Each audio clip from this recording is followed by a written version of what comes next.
day everyone. Today I will present our 1 week training design. Our goal is to improve overall physical fitness by developing strength, endurance, and flexibility in just 1 week. For Monday, our focus is full body strength. We'll do planks, push-up, and lunges. Planks help strengthen our core. Push-up develop our chest and arm muscle. Lunges improve leg strength and balance.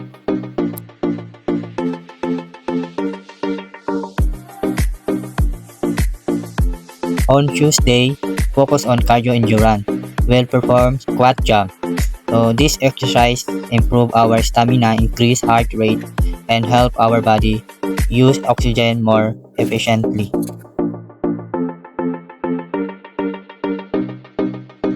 On Thursday, I focus on lower body strength with squat and calf raises.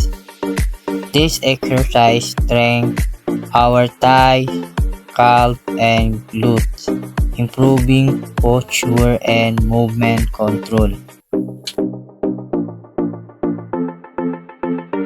On Friday is for flexibility and recovery. We'll perform hamstring stretches. Stretching increase flexibility, prevent injury, and allow our muscle to recover after a week of training. On Saturday is for core and stability. We'll do jumping jack and arm swing. Jumping jack enhance coordination and endurance, while arm swing will help improve flexibility and warm up the shoulders.